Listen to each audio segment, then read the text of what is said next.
और अब वक्त है सत्य और तथ्य का। राजनीति में जीत और हार एक सिक्के के दो पहलू हैं, इसलिए दोनों ही सूरतों में आपका बर्ताव कैसा है, जनता इस बात को बेहद गहराई से देखती है और जनता जनार्दन होती है। लेकिन बीते 10 वर्षों में भारत की सियासत का ट्रेंड सेट हो गया है। विपक्ष का सेट पैटर्न है, अगर वो जीत जाएं तो पूरे अधिकार के साथ उसे अपनी कामयाबी बताते हैं और यूं चुनाव जीते और फट से सरकार बना ली। लेकिन हारते ही सारे आरोप चुनाव आयोग और ईवीएम के सिर मर दिए जाते हैं।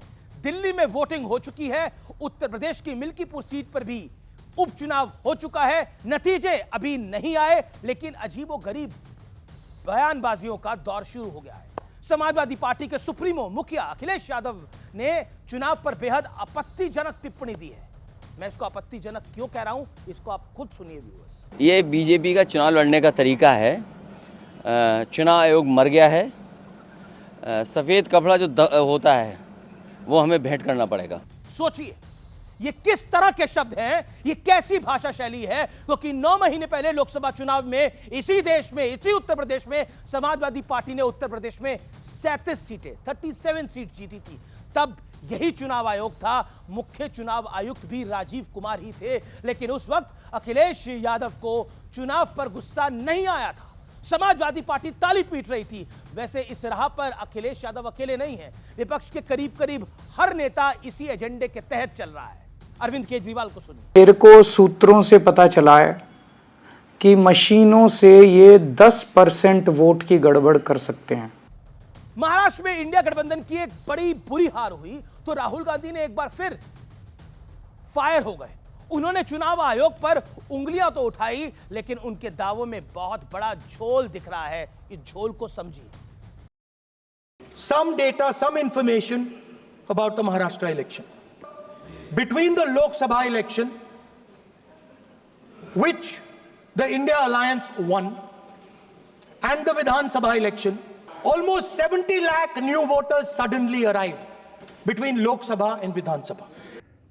39 लाख वोटर्स, मतलब हिमाचल का जो पॉपुलेशन है वो ऐड कर दिया लोकसभा 2024 एंड विधानसभा 2024 के बीच। तो श्रीमान राहुल गांधी ने 4 दिन में 2 दावे कर डाले, लेकिन वोटर्स का ऐसा गणित उन्होंने ना झारखंड में तलाशा, ना ही जम्मू कश्मीर में, जहां उनके गठबंधन की सरकार बनी है। यूं चुनाव जीते और चट से फट से सरकार बना ली। इन दोनों ही राज्यों में बीजेपी की हार और इंडिया अलायंस की जीत हुई है। एक कॉमन सेंस वाला सवाल यह है कि अगर बीजेपी को जीतने के लिए चुनाव आयोग वोटर लिस्ट में गड़बड़ कर रहा है, तो झारखंड, हिमाचल, कर्नाटक, तेलंगाना, जम्मू कश्मीर में बीजेपी क्यों हार गई? बीजेपी ने तो लोकसभा में 400 पार का नारा दिया था, लेकिन नतीजों में तो वो बहुमत से कम रह गई। मोदी अपने चुनाव के लिए गड़बड़ नहीं कर रहे, बाकी चुनावों के लिए कर रहे हैं। ये समझ से बाहर है। क्या तब इलेक्शन कमीशन ने कोई तिगड़म नहीं लगाई थी? लोकतंत्र की सबसे बड़ी ताकत चुनाव होते हैं और उस चुनाव में आप होते हैं, इसलिए चुनाव की प्रक्रिया को संदेह के घेरे में खड़ा करना कतई उचित नहीं है। क्योंकि जनता का अगर चुनाव प्रक्रिया से भरोसा उठ गया तो देश में अराजकता यानी एनार्की फैलने में देर नहीं लगेगी। देश की अखंडता, संप्रभुता और सौहार्द की कीमत पर सियासत कतई जायज नहीं है। और ये मैं बात पूरी जिम्मेदारी से बोल रहा हूं, एक देश का नागरिक होने के नाते बोल रहा हूं। मैं पत्रकार होने से पहले इस देश का नागरिक हूं और नागरिक के तहत इस देश के लोकतंत्र में मुझे अटूट विश्वास है।